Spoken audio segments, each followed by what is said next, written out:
Hi everybody, I am back with another review for you using Hoopla. This is a film called Slow West, which came out in 2015. I guess the primary points of attraction are going to be Michael Fassbender and Ben Mendelsohn as the antagonist of the film. But I mean, there were a lot of faces that I didn't necessarily recognize in the film, but I was pleasantly surprised by this cast. All the secondary characters were great in their own right, and it really made for a compelling watch. So, Jay is a 16-year-old from Scotland, and he travels to the American West in the late 1800s. So this is very lawless and the undeveloped America at that point in time. And so Jay is in search of his love, Rose. And then you also have Silas, who's Michael Fassbender's character, and he ends up saving Jay from an unruly Union soldier who's hunting Native Americans at the time. And so Silas offers Jay his protective services. He'll be his bodyguard in essence, for a price. And so unbeknownst to Jay, Rose and her father have a bounty on their heads, and Silas coincidentally ends up finding out that he finds their wanted poster for Rose and her father, and he sort of devises a plan, at least in the preliminary stages of the film, to deceitfully use Jay to get to his bounty, who happens to be Rose and her father. So along this journey, Silas ends up encountering his former gang, led by Payne, who's really the great Ben Mendelsohn in this. And Ben Mendelsohn, Payne, is trying to eliminate Rose and her father at the same time. So it makes for a really, really interesting and tangled web of interactions between these characters. There's a lot that I liked about this movie, an awful lot that I liked. So initially first of all, I saw the runtime. It's just under an hour and a half. And I thought, wow, that's kind of unusual for a Western, because most Westerns are rather lengthy and inflated in their runtimes. I'd be hard-pressed to find another one that's under about 2 hours. So this was interesting. I also have a really short attention span, so that works out well. But what's really interesting about this, at least I wrote it down here, at least initially, it's reflective rather than violent. You certainly have the staple of the Hollywood-style shootout in the end, but the first and second acts of the film are dedicated to world building and character building. And you kind of learn a little bit more about the character of Jay and where he's coming from and how his love for Rose develops. There's a lot of backstory in that regard. You also see a little bit of a snippet into the life of Silas, who's kind of this loner and this very laconic lead character. He doesn't talk a whole lot, but the interactions between Jay and Silas are really, really intriguing, to say the least. So I like that. I like that it didn't need to be overly violent to be interesting. And again, especially because it's only an hour and 30 minutes, it really kept me interested throughout. Another point that I wrote down that I found really interesting was the dichotomy between this unrelenting pessimism of Silas, played by the older Michael Fassbender, who's really just kind of a drifter at this point, and you really don't know what his objective is in life. Like, he doesn't have a family, he doesn't have friends. And so this relationship, this character of Silas is kind of contrasted by this youthful sanguinity of Jay, who kind of, despite having his affections go unrequited in Scotland, Rose basically flat out rejects him. He still works up the courage to travel west by himself in hopes of convincing Rose otherwise. And I mean, he's a 16-year-old kid, and he doesn't have the requisite wits or the requisite weapons, and he really doesn't even know how to navigate. He's just this exemplar of an idealist. And it's a really, really interesting play between the character of Jay and Silas, because Silas is more of this grizzled veteran, and he's seen everything, and he's done everything, and you kind of see this uncivilized Western world, which Jay's character is totally unaccustomed to. And, certainly Silas is the more weathered character, and there isn't much romantic. There isn't this romantic ideal with Silas. So it's a really interesting contrast between the two. Silas is the counterweight to Jay's optimism, and so it's a really interesting relationship that develops, because I feel like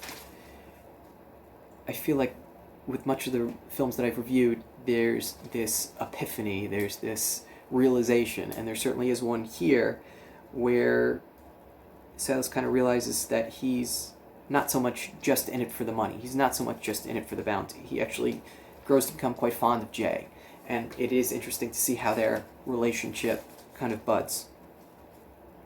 And I think what attracted me to this film, which is probably what attracts many people to this film, is Michael Fassbender, because whatever I've seen him in, he's exceptional. But there's really so much more to it, and again, it's the prioritization of the character development, which is extremely interesting. It isn't just so much about violence, and this would probably be a film that I would recommend to everyone, but in the third act, in the closing stages of the film, there is really a violent shootout. So that's probably not going to appeal to everyone. Otherwise, it would be something that I could recommend to just about everyone. Ben Mendelsohn plays a real good bad guy in this as well.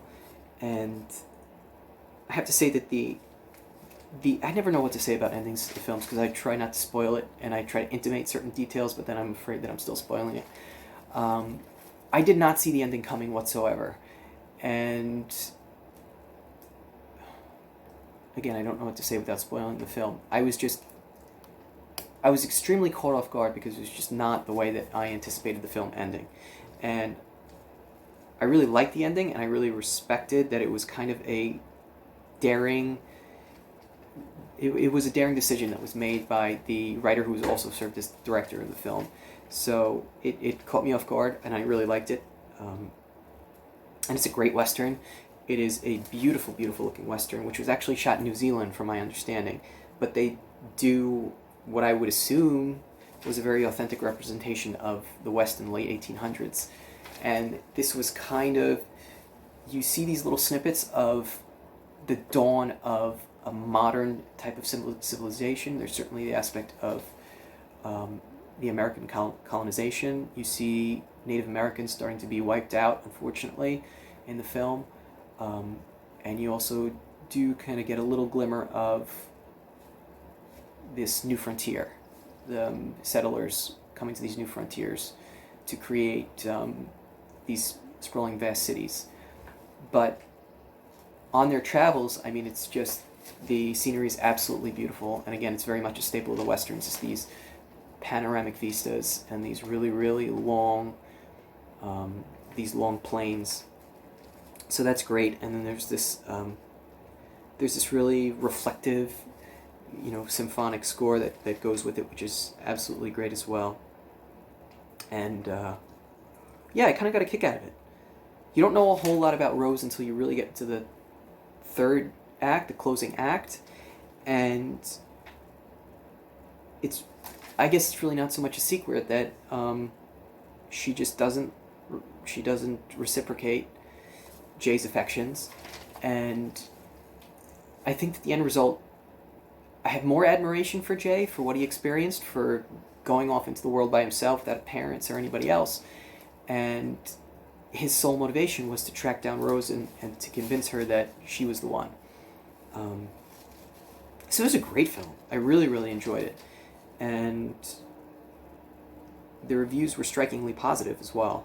This was actually one that I just saw Michael Fassbender, and I didn't even look at the reviews beforehand. I just said I'm going to go into it, and I'm a sucker for Westerns. I'm a sucker for Michael Fassbender.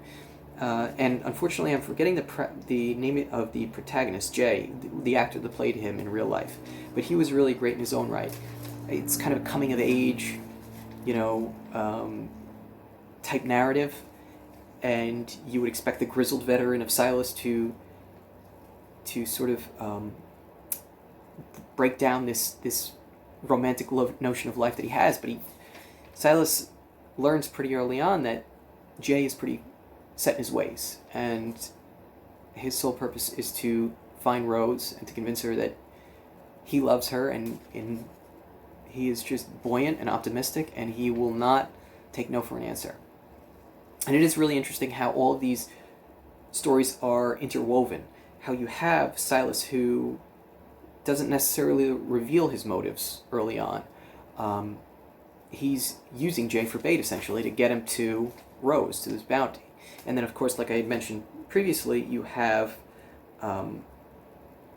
Payne, who is the leader of Silas's former gang. They're also trailing Silas and Jay. So everything comes to a head in the end, of course. It's a Western. That's where the shootout comes into play.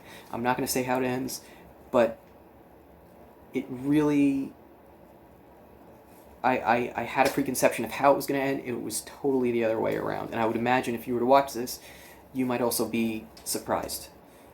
Overall, I was really surprised. I really, really like this film, and I would wholeheartedly recommend it. Again, as long as you're kind of comfortable with a little bit of violence at the end. It is quite brutal violence, but I would say it's no more than 10 or 15 minutes worth. So if you can stomach that, then I would say definitely give this a watch. I really enjoyed it. So thanks for watching the review. I will be back next week with another one.